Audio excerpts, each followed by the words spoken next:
Hadirin hadirat ingkang dipun rahmati Allah Ta'ala. Tidak terasa kita semua sudah memasuki fase pengampunan. Wa awsatuhu maghfiratun. Mudah-mudahan kita semua selama di bulan Ramadan ini kita semua mendapatkan pengampunan dari Allah Subhanahu wa Ta'ala. Amin Allahumma. Tema kultum malam hari ini makna tawakal qanaah yang sesungguhnya. Ada sebuah kisah yang mudah-mudahan kita semua terinspirasi kisah tersebut dan kita semua diselamatkan oleh Allah dari kenikmatan dunia yang sifatnya sementara. Suatu hari ada sahabat yang masuk ke dalam masjid dan di situ bertemu dengan baginda Rasul Muhammad sallallahu alaihi wasallam. Kemudian sahabat tersebut ditanya oleh baginda Rasul Muhammad sallallahu alaihi wasallam, "Wahai sahabatku yang aku cintai, kamu kesini masuk di dalam masjid, kamu menggunakan apa?"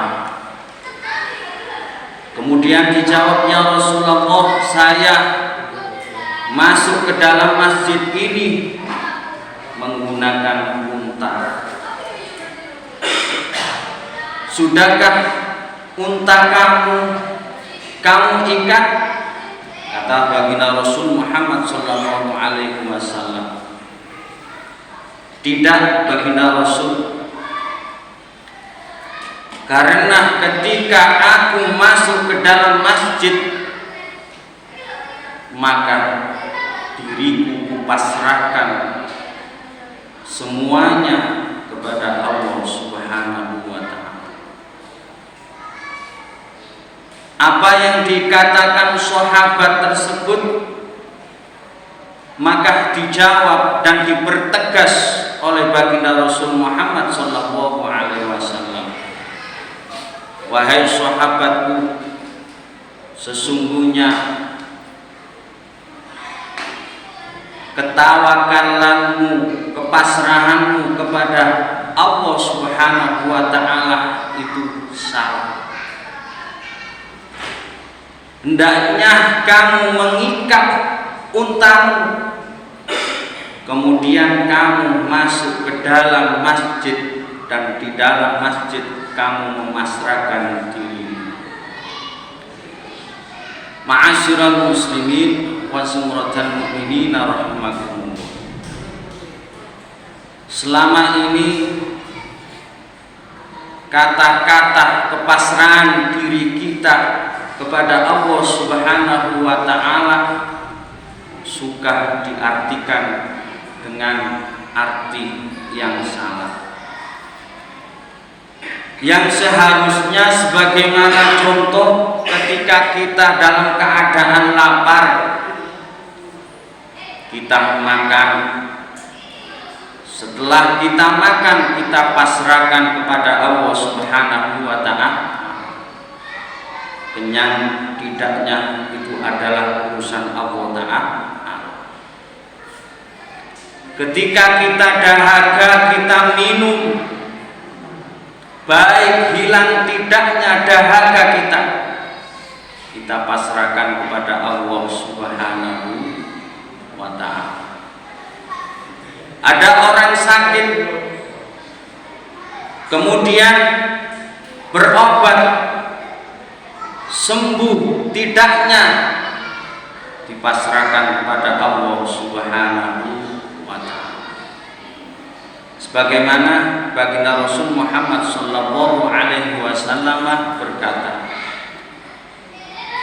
beliau bersabda, "Lau annakum tawakkaltum 'ala Allahi haqqat tawakkuli la razaqakum kama yarzuqut thayra tabtu khisaman wa rauhu biqala."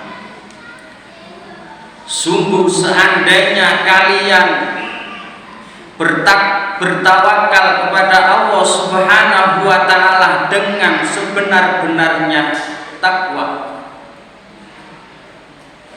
niscaya kamu akan diberi rizki sebagaimana rizki dengan tawakalnya seekor burung. Ia pergi di pagi hari dengan keadaan lapar, pulang di sore hari dengan keadaan kenyang. Begitu juga ma'asyiral muslimin, ketawakalan kita kepada Allah Subhanahu wa ta'ala. Pagi berangkat kerja, sore pulang, hasil tidak hasil itu urusan Allah Subhanahu wa ta'ala. Kita sebagai hamba Allah Subhanahu wa ta'ala, kewajiban kita yang pertama yaitu ikhtiar, berusaha, kemudian kita berdoa kepada Allah Subhanahu wa ta'ala. Hasil tidak hasilnya itu terserah Allah Subhanahu wa ta'ala. Kita sebagai seorang hamba, kita berikhtiar, berusaha, berdoa kepada Allah Subhanahu wa ta'ala. Kemudian kita pasrahkan kepada Allah Subhanahu wa ta'ala. Fa'idza azamta fatawakkal 'ala Allah wa man yatawakkal 'ala Allah fa huwa hasbuh. Barang siapa yang bertawakal kepada Allah, maka akan dicukupi, dipenuhi oleh Allah Subhanahu wa ta'ala.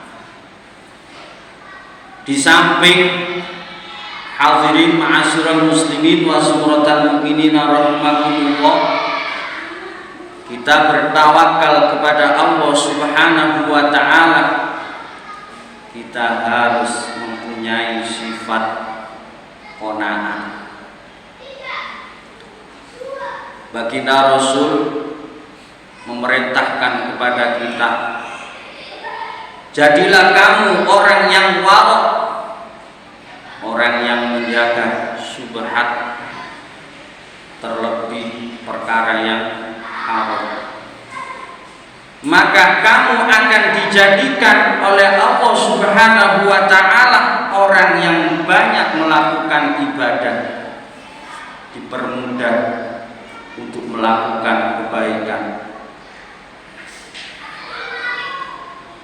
Jadilah kamu orang yang mempunyai sifat qanaah, karena dengan sifat qanaah itu maka kamu akan bisa banyak bersyukur kepada sesama manusia yang lain. Hadirin rahimakumullah, kalau kita mengartikan makna qanaah secara bahasa Jawa, boten sanes inggih menika trima ing pantun. Qanaah berawal dari kata ridho, radhiya yarda. Orang yang mempunyai sifat qanaah berarti dia itu ridho, menerima ketentuan Allah Subhanahu wa ta'ala, baik itu diberi perkara yang sedikit Dia tidak mau mengejar kekayaan jikalau kekayaan tersebut dicapai dengan cara yang tidak terpuji. Sebagaimana kita lihat kenyataan, banyak orang yang berpenghasilan yang banyak, bahkan gajinya sampai miliaran, karena tidak mempunyai sifat qanaah, akhirnya dia mempunyai sifat yang rakus, kurang. Maka dari itu, ma'asyiral muslimin wa suratal mu'minin rahimakumullah, orang yang mempunyai sifat qanaah maka tertanam dalam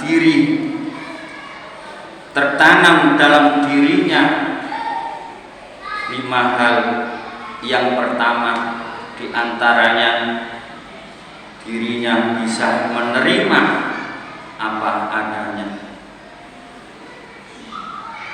Dirinya bisa menerima dengan sabar apa yang telah ditakdir oleh Allah Subhanahu wa ta'ala. Orang yang mempunyai sifat qanaah, dia senantiasa meminta kepada Allah Subhanahu wa ta'ala, ditambah dengan cara berusaha. Kemudian orang yang mempunyai sifat qanaah, dia selalu bertawakal kepada Allah Subhanahu wa ta'ala. Yang terakhir, orang yang mempunyai sifat qanaah, dirinya tidak tertarik dengan tipu daya manusia yang lain. Demikian sedikit yang bisa kami aturkan dhateng panjenengan sedaya, mugia saged beto manfaat mugi wonten gunanipun. Saking kawula akhiron wal afu minkum. Assalamu alaikum warahmatullahi